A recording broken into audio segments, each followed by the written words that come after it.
Hey everybody, welcome to episode 53.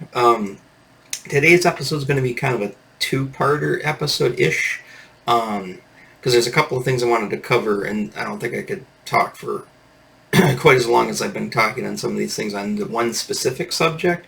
So I'm going to kind of I'm going to kind of combine it with two different, things that are related, obviously. The first thing I wanted to talk about was, I don't think I showed you guys this, or maybe I opened it on camera, I'm not sure exactly, but is Fire of Unknown Origin, the LP by Blue Oyster Cult. Again, I'm trying to get used to that light there to see, I don't want to catch the super glare of it, but anyways, I just got this a few days ago. I've listened to it. I know when I listen to something when I've put it in the anti-static rice paper sleeve in the back. Just to kind of tell you guys about vinyl records. I think this is a good idea. I saw somebody doing it. Actually, my local record shop is starting to do it. But take out your insert and take out your disc, and then put your disc in these inner sleeves, and then put them in these outer sleeves. And the outer sleeves are obviously going to protect everything. Although I'd like to get a little bit thicker outer sleeves. These are really flimsy. I think this is the same company makes like the comic book bags and boards. It's really thin, but the to prevent, you get that ring wear you see on this. And this is a brand new album. This is a reissue, so I don't want it to get any ring wear. And that's because people are leaving the discs in the sleeves. Now I know it sounds kind of goofy. It's like, oh, isn't that what they're made for? It's how they're sold, but that's not really the best way to keep these in good condition. Is to do this process. I think I'll tell you in 30 years when see how much ring wear the album's got. But I've listened to this a couple of times actually already. It's the 180 gram disc, so it's got the nice heavy disc, and that's of course the original label and stuff on that album in there. I gotta say, I was always thinking to myself, what is my favorite Blue Oyster Cult album? And I wasn't really sure. I mean, it depends on the mood I'm in. There's certain time periods I like a lot. And obviously, like the first two albums are great. Agents of Fortune, which I did just order, by the way, to get that. There's only a couple of them left on Amazon, so I wanted to get the Agents of Fortune album, which has, of course, Don't Fear the Reaper on it. But I don't really like all of Agents of Fortune. Spectres is a really good album, and I can say I like most of the songs on that. But as far as studio albums, I gotta say, like I said, I love the cover of Club Ninja and I love the title, but the album's only okay. Revolution by Night, same thing. It's okay. I mean, it's good. I mean, I say it's okay. It's not like I'm trying to say like, I don't know, why do I even like this band? But no, it's. I mean, as far as it's good, but it's not like I really like every track on the album. So really digging into this album again, which doing a deep dive, which I haven't really done too much before. I think this is my favorite album by Blue Oyster, favorite studio album. And of course, this is the one with "Burning for You" on it, which is the second track on side A.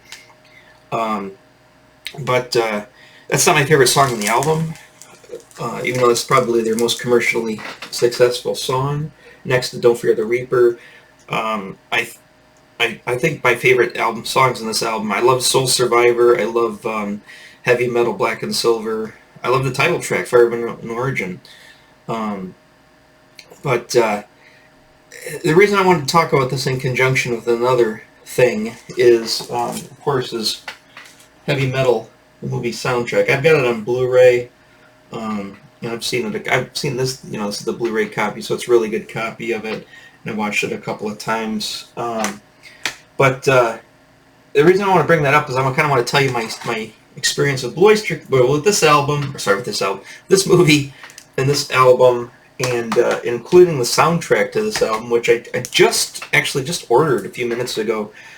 I went to go check on I'll show you that. I went to go check on Discogs again, and somebody had it on a decent price and a good copy of it. Because normally that album's hard to find, and it's really it goes for a lot of money. I remember I originally bought it from I don't think I got it from Sam's Jams in Ferndale. I think I bought it from Harmony House, new, in Rochester in the late 80s. When I was in high school.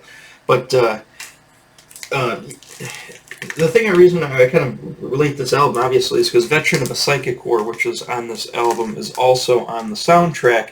Now, I had read somewhere, and, correct me if I'm wrong, and if you've got proof, because I don't have proof, because this is pre-internet that I read this, so I don't even know what the magazine article was that I read or where it came from. So it's all hearsay at this point, because can't really produce the evidence. But I had read, and for the longest time I was under the understanding that this entire album was supposed to be the soundtrack to Heavy Metal, the movie, and that at the last minute, of course this is going off of what I can remember, the last minute they pulled it as far as the full album as being the soundtrack, just included the track Veterans of a Psychic War, and to some effect they wanted to use, I think it was Columbia I think it's Columbia, it's on Columbia Records. They wanted to use other acts or other bands from Columbia at the time to kind of promote those as well, and use not just use one band doing the full soundtrack. That's why, like, Sammy Hagar does the title track of Heavy Metal. They don't use the Heavy Metal Black and Silver in this, which I think that would have been better. Although I really like the Sammy Hagar song. It's a great song, but it's I was watching American Idol one year back when I was married, when we had to do stuff like that, and one of the guys, I think post Adam Lambert, the one guy who was very high voice, he ended up doing that song with Zakk Wylde as one of his performances. I thought that was a very odd song choice to put on America's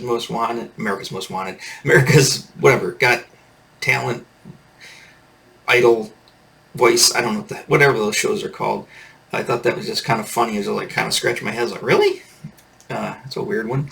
But I don't watch those shows anymore. Unless I have to. My son still likes to watch America's Got Talent. Once in a while, he likes to show me videos of crazy Korean people who do contortions and stuff like that. But other than that, I don't really watch the shows too much. Yeah, so I had read that this was supposed to be the full soundtrack, and then they pulled it, and then of course they just ended up releasing, because the material was already made, ended up releasing it as a studio album. Now, I'd seen a video recently, I should have pulled it up, but on on YouTube, there's a video with Alan Lanier, who just died, by the way. Not just died, but I kind of assumed he was dead, because I saw the current lineup, and he's always been in the band no matter who the bass player or drummer was, and he wasn't at the newest incarnation of Blue Oyster Cult, and I thought he must have passed away, because there's no reason. That guy's always there, and that's true. I found out here that he did pass away. So what was I saying? So I kind of lost my train of thought on that one, talking about all his death. Yeah, I saw the video. Yeah, there was a video with him, Joe Bacard, the bass player. I know there was just those two. They were on some interview show, talking to somebody, and they were talking about a new studio album coming out. And I think they may have mentioned something about the Blue Oyster Cult or the heavy metal soundtrack, but I'm not 100% positive. Maybe I'm just imagining that. But I did watch you can look it up there. Look up Blue Oyster Cult, Al Bacard, Alan Lanier interview, and that should pop up. They're talking about they just finished recording this album, and it wasn't out yet. It was going to be soon released. So this, of course, came out in, 81? Yeah, 81, when the movie Heavy Metal came out in 81 as well.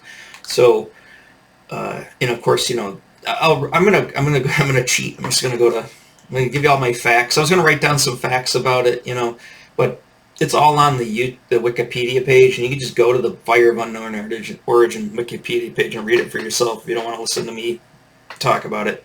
But because pretty much they go over pretty much everything in the small brief section that they have on there. And again, you got to take Wikipedia with a grain of salt too. Is it really true? They cite references, I believe, on there. Yeah, they have references on this, and I haven't checked the references, but I'm assuming they're probably true.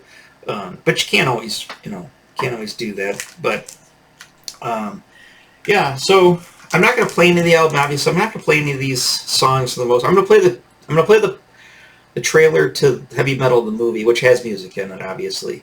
But I'm not going to play any of this or the soundtrack itself. 'Cause again, I just don't want to get dinged with copyright, and because they're really YouTube's really sticklers on playing music, and it's all accessible. I mean, you don't even need. I mean, you can just go on Spotify, you can go on YouTube Music or whatever, and just pull up the album and play it. You can pull up the heavy metal soundtrack and just play it. So if you want to watch, if you want to listen to them first before you hear me blather on some more about it, pause the video, go listen to the albums, and then come back, and then you'll know what probably have a better understanding. So this is pointless for me to even play it when you can just get it so easily. I would support Blue Oyster Cult, and I would support the vinyl industry because it's thriving pretty well right now. But I would buy the album if you collect vinyls. If you collect CDs, buy the CD. If you collect tapes, buy the tape. A lot of the stuff you can find at used places. So just check around at your used record stores. You're probably not going to find. You're not going to find this at Walmart. I'd be hard pressed if you walked in and they had this on the shelf at Walmart in their LP section. Maybe in the future, maybe they're going to get bigger. But this is even though it's a reissue, just like the reissues at Walmart, you're going to have to go on Amazon or some other place and order this. Unless you got a really good record store that and there are some record stores that just deal in reissues. So and they might have this, but more than likely you're gonna have to get this online. So like I said, I highly suggest it. It's a great album.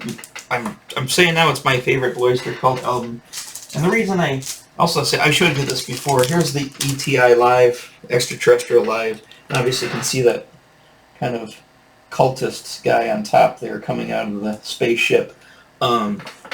This is my favorite live album by them. I mean, I like the '75. Live concert, and I like some of the other ones. I watched some of the other ones on YouTube, but I think this is still my favorite because it's got most of my favorite music on it. And this is essentially the first Blue Oyster Cult album that I got, because when I learned, basically, this ties into heavy metal. When heavy metal came out in '81, I saw it in the movie theater. I got a story about that one too.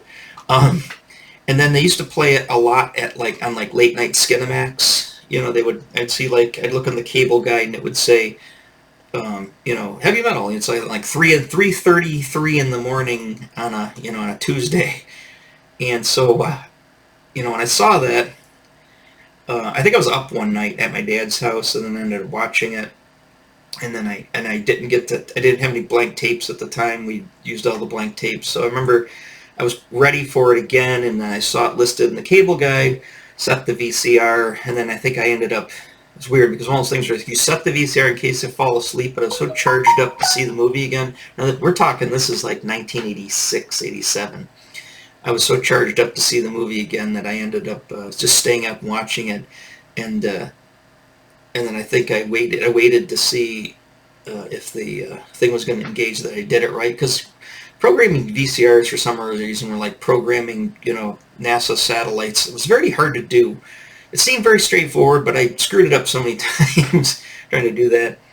Because the whole thing with taping off cable, you had to have the VCR set on channel 3, because that's technically what your TV was at, channel 3, through your cable box, and then when they started coming out the auto-programming TVs that would program in without bypassing the cable box, it was a lot easier. But in those first few days of the first 2 years of getting a VCR, programming off cable was difficult. It was pretty much that's why you always just watched the movie and hit record. But it was on, and I got it on tape finally, and then and I didn't get it on VHS, actual store-bought copy. I was calling it a store-bought copy. It's a store-bought copy. I didn't get one of those until high school. I think into high school, maybe even out of high school into the 90s. But I finally got to watch it again, and it was just as cool as I remembered it being. Again, I'm talking about the 80s and rocking soundtracks to cool science fiction movies. Next to Flash Gordon, which I talked about yesterday, this is probably the number 2 next to Transformers the movie. And there's also one I forgot to mention yesterday, and I will just briefly touch on that today because I don't have a current copy of it. Again, I think it's on YouTube. You can just watch it for free with commercials. Is Rock and Roll, which I always assumed they had a soundtrack, and it said it in the credits that there was a soundtrack available, I think on Arista Records or something like that. It would say in the credits, but it doesn't exist. So I always wish there was a soundtrack. You could get a soundtrack to Rock and Roll. Awesome. Another great animated movie. I have a story about that as well. But let's stay on heavy metal here.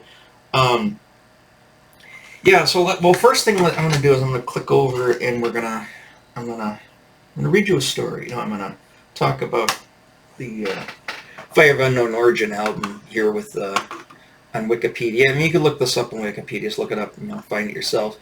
It's the 8th studio album. That seems about right. The reason I say that, there's an insert in the album that has, can I pull that insert out? Causing too much of a ruckus here. Is it just the other side of this? Maybe it's just the other side of this. There's an insert in here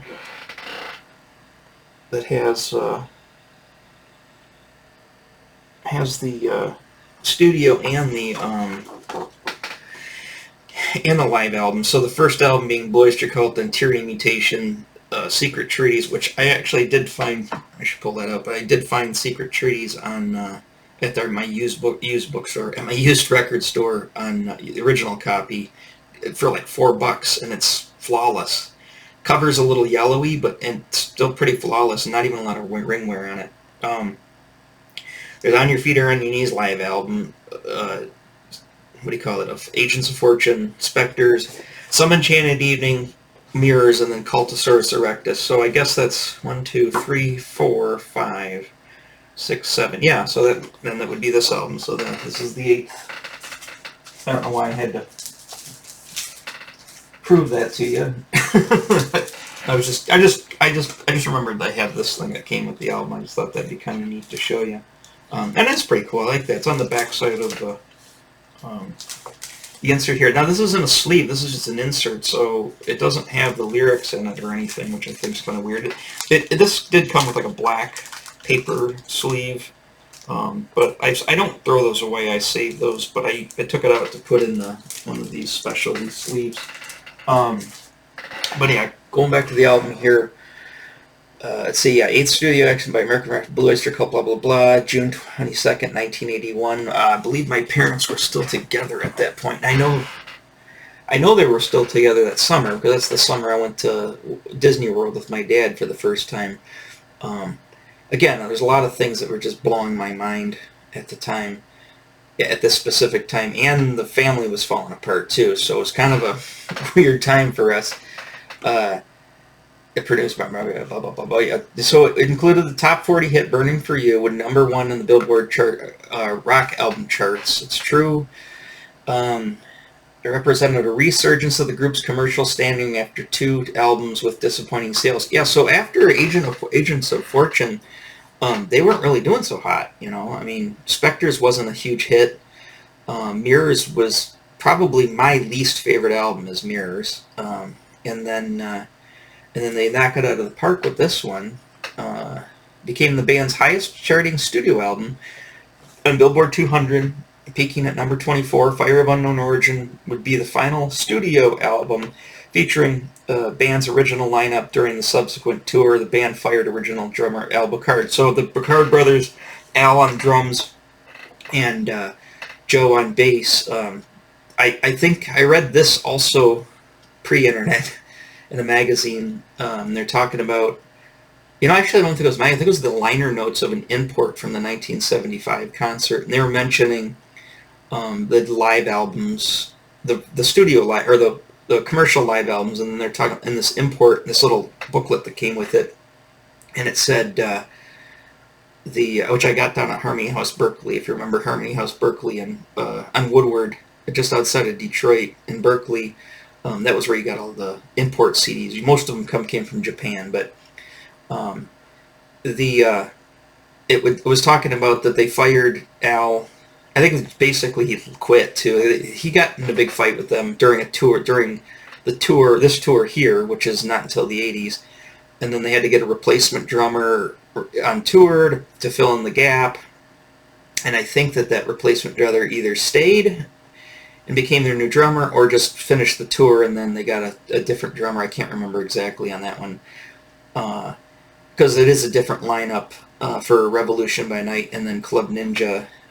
Picard actually comes back briefly for the Imaginos album, which is basically his album. Blue Oyster Cult is just kind of featured on it, so it's not really a Blue Oyster Cult album, even though they play on it. But anyways, so he ends up leaving during this time. I remember, I think Al left shortly thereafter, because I think that they mentioned in that interview with Alan Lanier that he was going to be leaving after the tour, or after this studio album was out, and then I don't think they announced the tour yet at that time, so the tour album wasn't out yet. So several of the songs were intended, several of them, not all of them, several of them were intended for the soundtrack on the animated film Heavy Metal, such as Vengeance the Pack, which is a great song, by the way, the lyrics of which follow in detail the plot of the Tarna segment of the movie. Now that's a big, I didn't know that. I listen to the lyrics sometimes, but I don't pay super attention. Sometimes the lyrics are just hard to figure out. But apparently, I got to go back and listen to it now. So it's new to me that that's about the Tarna segment, which is the main segment towards the end of the movie. It's probably the most notable of Heavy Metal, even though it's not my is it my personal favorite? Maybe. I really like the Harry Canyon segment in the beginning, and I also like a couple of in between, like the one where the big ship shows up with the aliens, the Good Nyborg. I love that segment. The Stern, Captain Stern segment's a great segment. We'll get to that in a little bit, but so Vengeance the Pack was supposed to be is details a plot of the Tarna segment of the movie. That's pretty cool. However, only the Veteran of the Psychic Wars, which is correct, ironically not written for the film, co-written by science fiction author Michael Moorcock.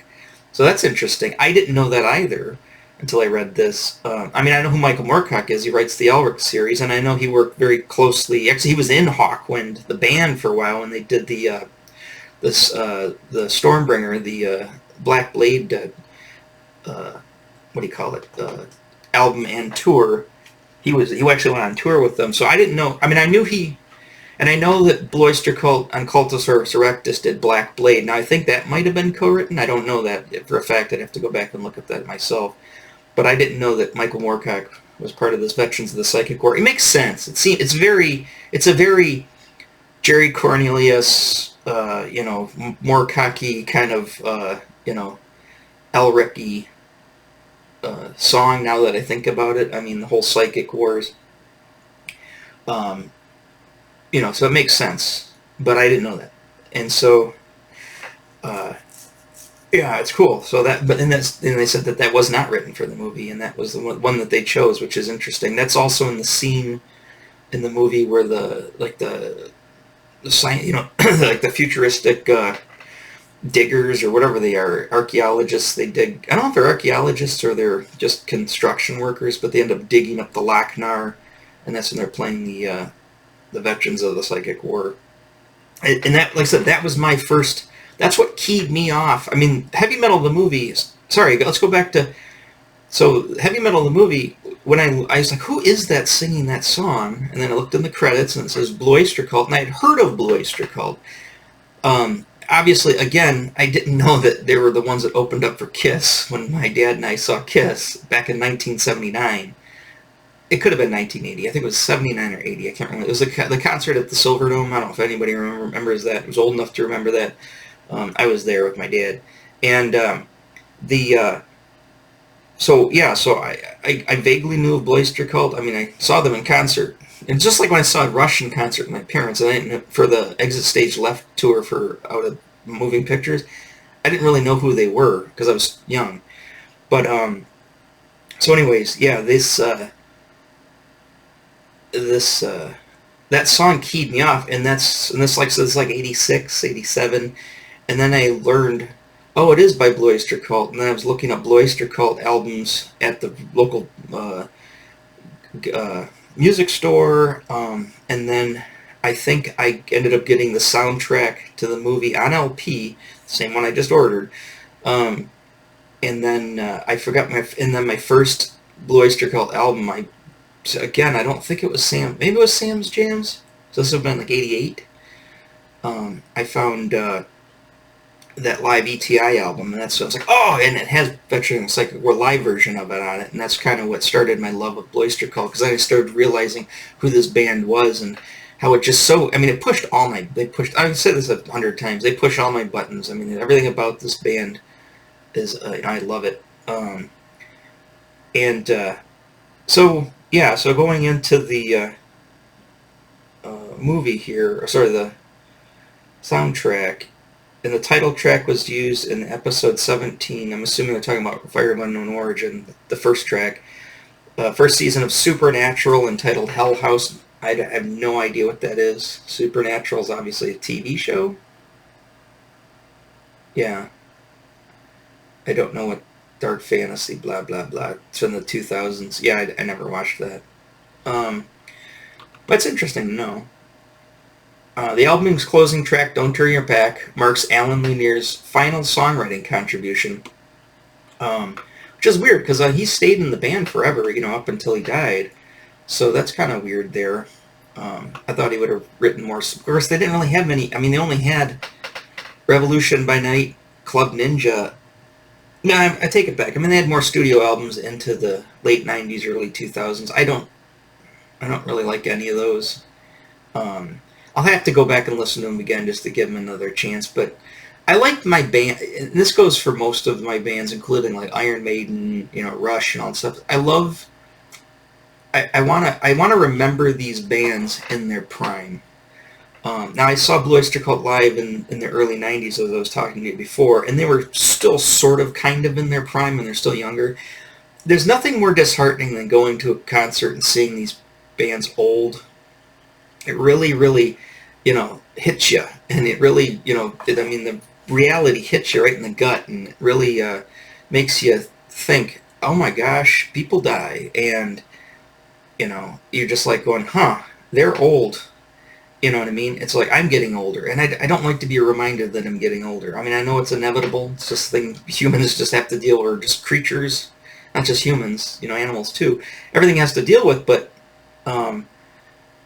I don't like to be constantly reminded of that. And I see like I see like David Lee Roth nowadays. Oh my God, that's so depressing.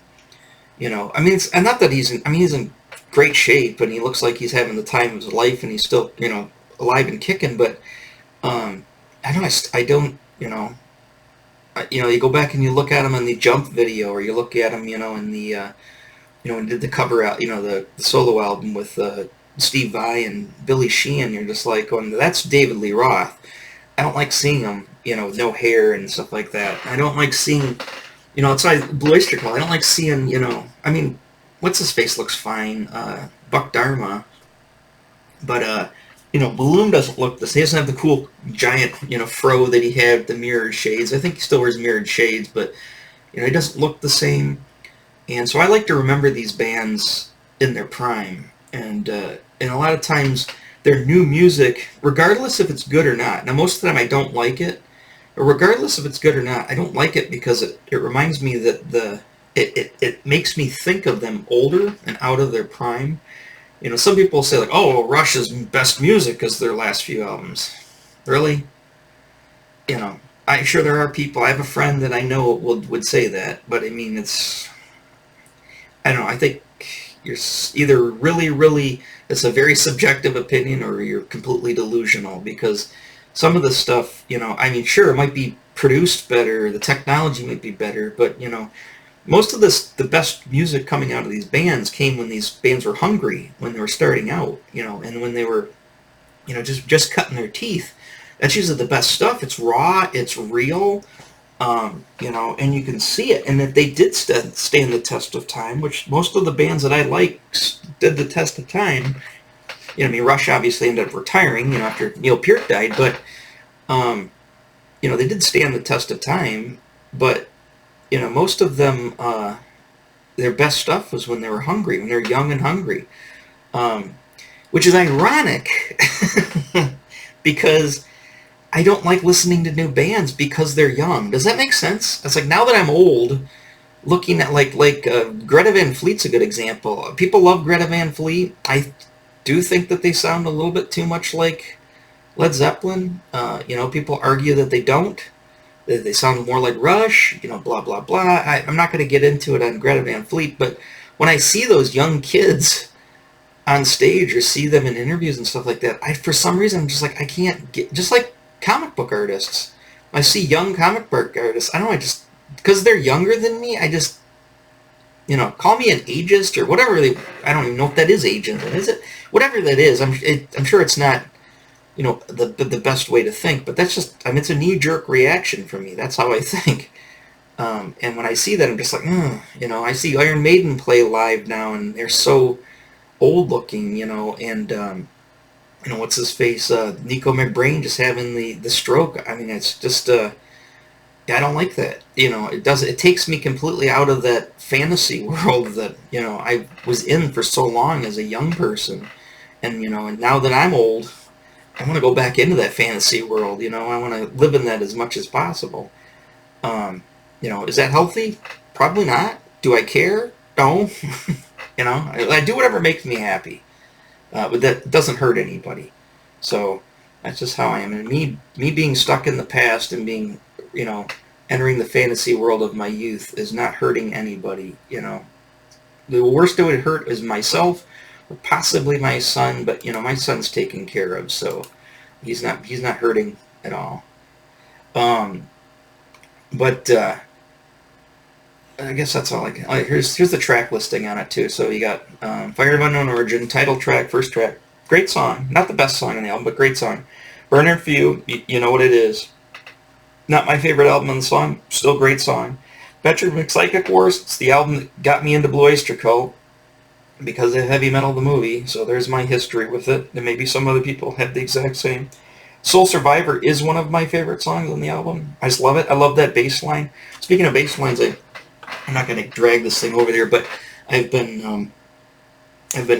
up my, I don't know if you guys have ever seen one of these. I got the Zoom processor, but I hooked up my bass to my computer, and I've been going through this entire album too since I got it, and I knew Burning for You a while ago, and I knew Soul Survivor. And I think it was the only two tracks that I've ever learned from this album, but I'm going through now and just going through them track by track and relearning or learning for the first time the bass lines to all, because bass has always been my primary instrument. I know I play guitar and other things, but bass has always been my primary instrument, and I'm going through and I'm playing these songs note for note, at least trying to get as close to note for note as I can on these. None of them are super challenging. There's a few that have a little bit of moving it around in it, but I'm an intermediate. I've been playing for well over 30 years, probably 35 years, and I still consider myself intermediate,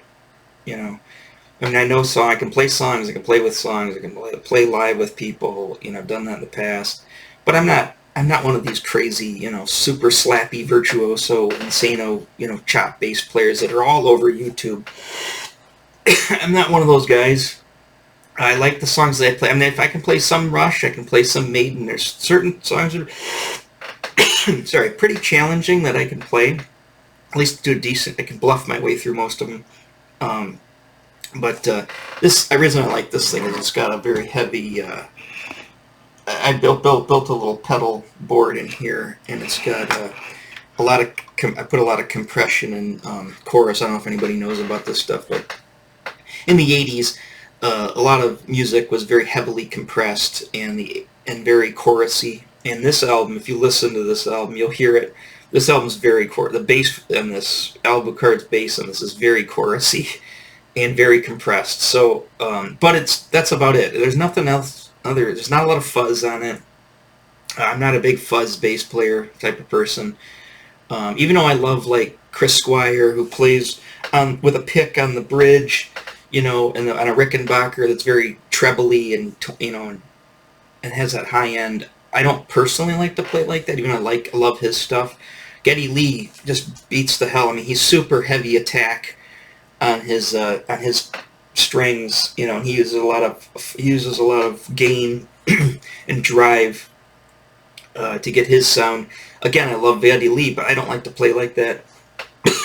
um, you know, you go down the line of all the bass players. Steve Harris. Dun, dun, dun, dun, dun, I mean, I can play some of that.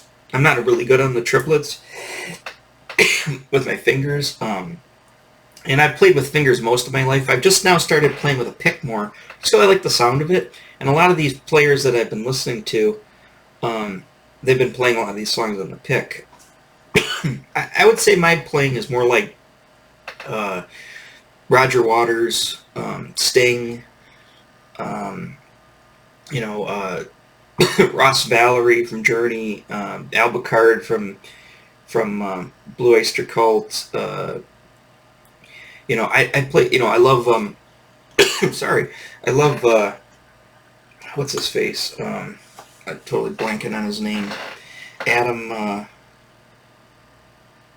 the heck is his name? The bass player from U2. I love his driving bass. Excuse me. He plays with a lot of.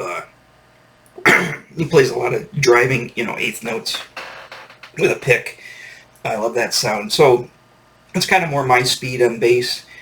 So again, I've been going through and just teaching myself this entire album, start to finish. I've been practicing in an hour every night. I go and do every single song, you know, to whatever varying degree of my my learnedness of each song. Burning for You, I can pretty much play straight out. Soul Survivors is a relatively easy song. It's got that cool bass line in it, though, that I like a lot. It's kind of slow. Heavy Metal Black and Silver is great. I just got down the main riff to it. Just kind of, I have to use my pinky. I used to play traditional, you know, with your fingers, all four fingers, and my pinky was pretty strong. Now it seems like where I should be playing with my ring finger, I've been tapping down with my ring and my pinky. Just, I don't know, my hands are just not as, I mean, I draw all day with my right hand, but my left hand's just not as strong as it used to be. You know, the hell getting old, you know, you can't hear as well, so, you know, sometimes this stuff is kind of lost on you, because you're like, I can't really hear the chorus as much, you know, or I can't really hear the tone, you know, or I can't, you know, play super, you know, traditionally or super, you know, textbook, because my hands aren't strong anymore. I don't have, like, carpal tunnel or anything, but just my hands just, I can't stretch, you know, can't stretch as far as I used to be able to. I used to be able to just walk up and down the neck from the first fret, but not anymore. Sorry, I should get into talking about music later, but I don't want to turn this into one of those stations or channels as well. But again, it all kind of feeds together with stuff that I like. What am I doing on time? I have to start hitting the stuff here pretty quick. Show you the other stuff. Joan Crawford's on there. It's an okay song. It's mentioned here. I remember the video. And then MTV ended up banning the video because it was sexually suggestive scene. I know they were on a pool, walking around drinking a lot and smoking. I remember Alan Lanier being in the video a lot. I can't remember what their I know there's a girl in the video. I don't know if she's supposed to be Joan Crawford or what's going on, but it's an okay song. It's kind of quintessential. People know that song, but you know, it's not as popular as Burn for You or Don't Fear the Reaper, but people know it. Godzilla, of course, you know, is huge. Blue Oyster Cult song. What else we got here? Yeah, The Vengeance of the Pack, outstanding song. Getting that's got a cool sound to it. After Dark's good. Don't Turn Your Back's okay. After Dark's is a pretty fast song. I didn't realize how fast the tempo was on it. It's like 174 beats per minute. It's like, it really is that fast? I mean, that's like faster than... You know, I mean, sometimes some of the really fast stuff gets up to 200, but I just didn't realize it was so fast. Let's see. So yeah, so there's that album. And of course, there's the lineup of guys. That's the original lineup. You know, they talk about all the other people that were on it. So let me go over to. Let's play the heavy metal, the movie, what do you call it? But before I do that, I'm just going to go over, here's my YouTube music playlist here, my library. There's Heavy Metal, the movie, the soundtrack. Again, I ordered it, as you can see here. There was a copy on Discogs, and it looks like it's in pretty decent shape. It says it's got everything to it. It says that the disc's near mint, so I'm gonna see. And of course, I paid with tax and shipping $27.69. So it's about the price of a reissue. If it's this might, I don't know if they did a reissue, but the way they're talking, glossy cover. I don't remember my original one having a glossy cover. I had more of a matte cover, but maybe it's just because of older. But yeah, vinyl is close to near mint. Blah blah blah. Minor scuffs. Yada yada yada. So we'll see when we get it. Both original inner sleeves, nice shape. No splits. Good. Okay. So hopefully that comes. Reason I say this is my second time using Discogs, and I don't know, I don't like the way they do it. It's just weird. It's weird. It's like it's like an intermediate between you and the seller. I mean, it's just like eBay, I guess, but I mean, it's really weird. Like you have to get a confirmation that they still have it before they even charge you, and then they can confirm it and say yes, it's for sale. And you get weird messages like this album's not for sale. Well, why the hell is it on Discogs? So anyways, there's that. And again, there's a track listing on that one. Here's your Veteran of a Psychic War here. It's got, Devos. These are the people that are on it. So Sammy Hagar does the main, the soundtrack, the title track for Heavy Metal. It's a great song. Devo's on it, Blue Oyster Cult, Cheap Trick, and another one of my favorite bands, and they're also on the Rock and Roll soundtrack, and this just makes me want that too, but it doesn't exist. And you got Don Felder, Donald Fagen, you've got the Don Felder song, Heavy Metal. Is it the Taking a Ride one? Is that the one? I don't know if anybody's ever seen the South Park skit with Kenny and the cheesing, and then when Kenny cheeses, which is like inhaling the mist or the piss of cats or something like that. You end up getting this he goes into this psychedelic state, and it's first thing starts out the with which is that song, and instead of the Corvette, he's got a 78, the Bandit Trans. I thought that was hilarious. And when I first saw that, I was just my jaw dropped when that episode. I was just laughing my ass off through the entire thing. I was like, this is so awesome. This is so right out of my id. But you gotta see that. Look it up on YouTube. It's pretty funny if you didn't see the whole episode. Look up South Park Heavy Metal scene or Heavy Metal episode, and it's hilarious. Bodacious boobs. So where are we? Yeah, take it. Donald Fagen, Nazareth. I love Nazareth. They're on there. They did Crazy. That's a great song. Crazy! Outstanding song. Riggs. Not a huge... it's the only song I know by him. Journey's Open Arms is on there. That's during the Harry Canyon segment. I love Journey. And they got their Open Arms segment, and that's pretty nice. Queen Bee, Grand Funk Railroad. That's an awesome song. That's an awesome segment. That's with the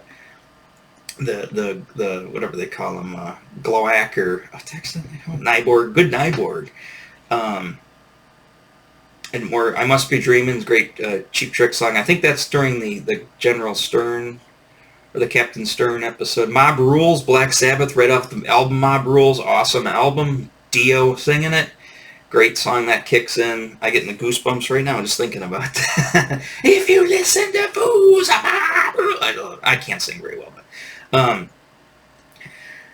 Don Felder, yeah, Don Felder's on there again.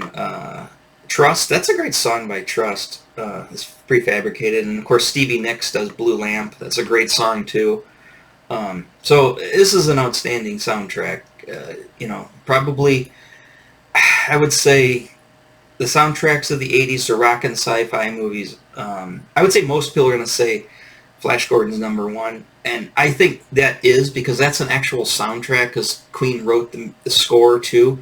This is just the music. There's a separate album, which I had, which I might get sometime, it's just the Elmer Bernstein score. The actual, composer Elmer Bernstein does just the score.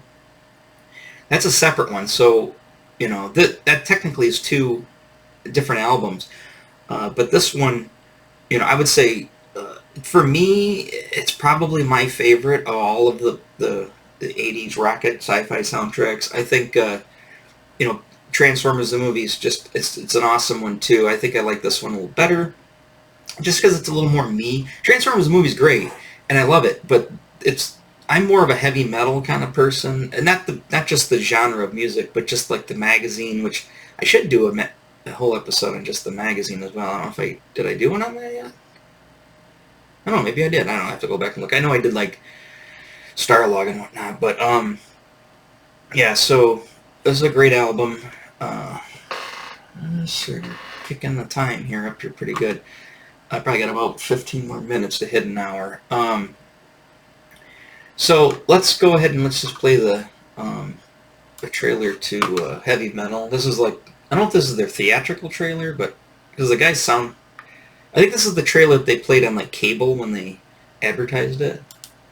Columbia Pictures presents Heavy Metal, a trip beyond the future to a universe you've never seen before. A universe of mystery. I mean, the imagery is a lot of Blue Oyster Cult. There's Tarna. A universe a lot of that in terrifying evil. A universe of magic. Heavy Metal.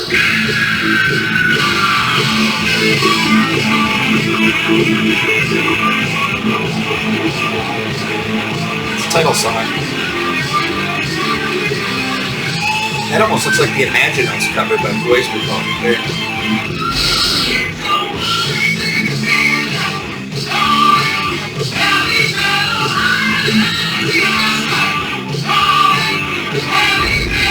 Heavy Metal, a step beyond science fiction. Beyond science fiction. So yeah, there's the trailer for it. Like it's like an anthology. It's a bunch of small vignettes that kind of tie in with this Lochner thing.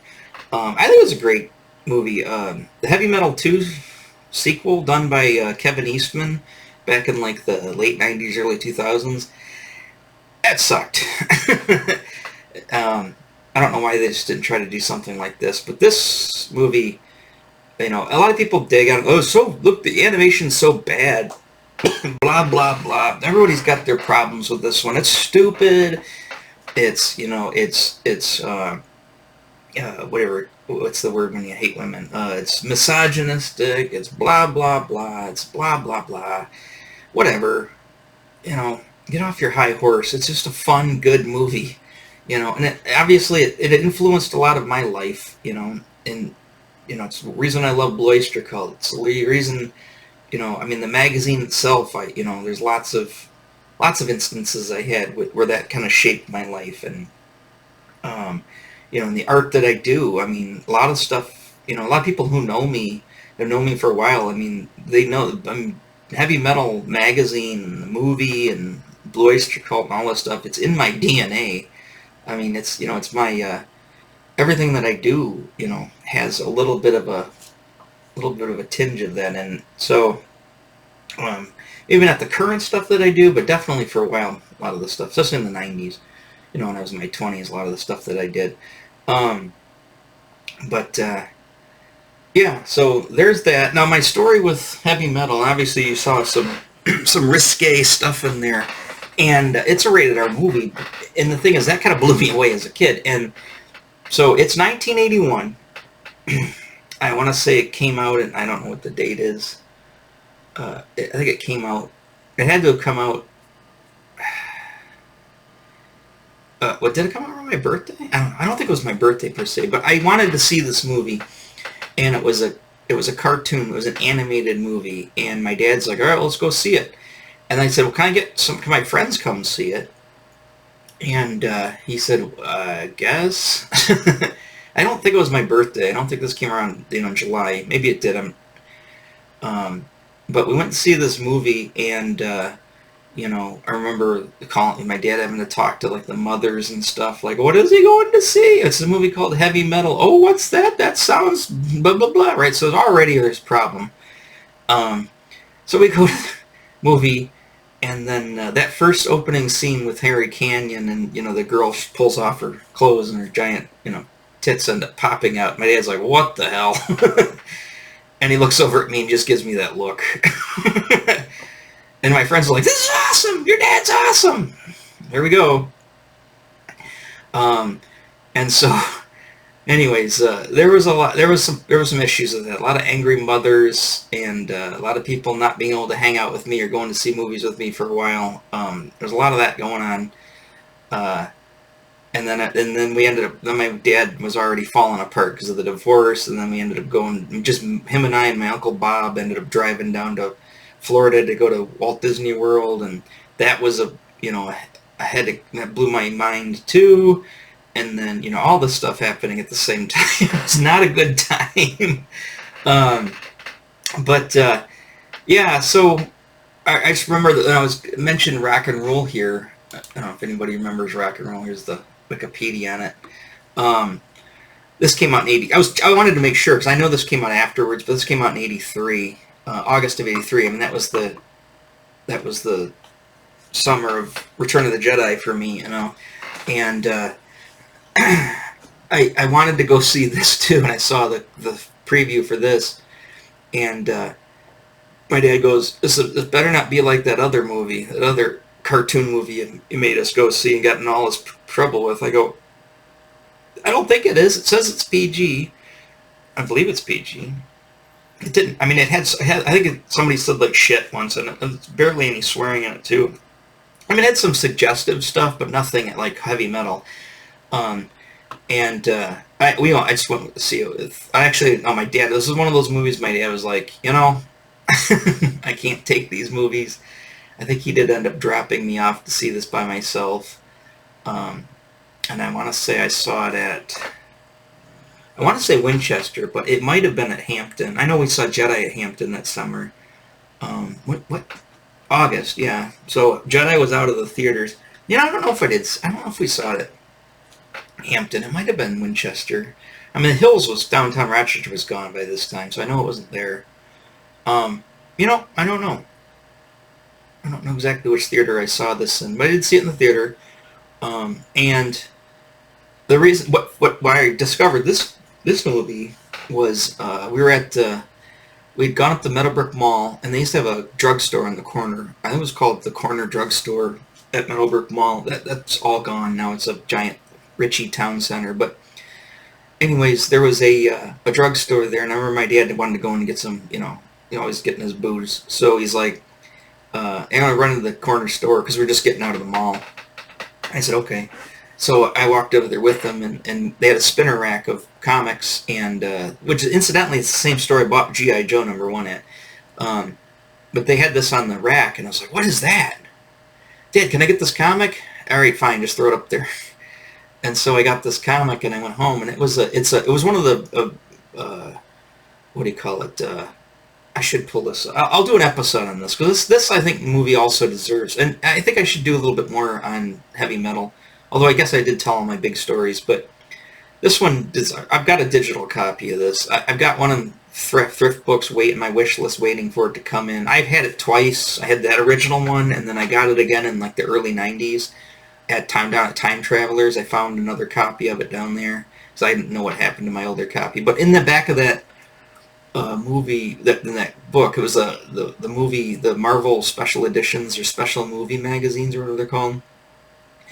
It talked about the soundtrack, and it showed like Cheap Trick, and I didn't know who Cheap Trick was at the time. This was 1983, and I said to my sister, I said, do you know who Cheap Trick is? She's like, yeah, they're a great band. And I said, oh, I want to, I saw like Rick Nielsen. I thought he looked cool, and it's like, I want to know who this band is. So that's how I learned about Cheap Trick through this comic book. On the back, they talked about Earth, Wind, and Fire. Now, I know about Earth, Wind, and Fire because my Uncle Bob ended up taking me for some odd reason to see Earth, Wind, and Fire at, I don't even know where we went. It wasn't the Silverdome. We went somewhere, and my dad was like, I don't know if you should take him to that concert. It's going to be a lot of drugs there. And my uncle was a big Earth, Wind, and Fire fan, and I remember my uncle took. It's just weird. One of those nights. I don't know. Something was probably going on in the house with my mom and my dad, and my uncle's like, "I got to get him out of the house." I don't even know if my sister even remembers that because my sister would have been. She would have still been there. Uh, yeah, I don't. Yeah, I think my parents are still together. That's a weird night. I remember it was raining. We went to that concert, Earth, Wind, and Fire concert. So, anyways, I knew who they were from in them. I was, oh, Earth, Wind, and Fire's in this, and and Debbie Harry's in it, and Lou Reed's in it. I'm not a huge Lou Reed fan, but he's in it, and Iggy Pop's does a song in it, and it's just like, this is a cool movie.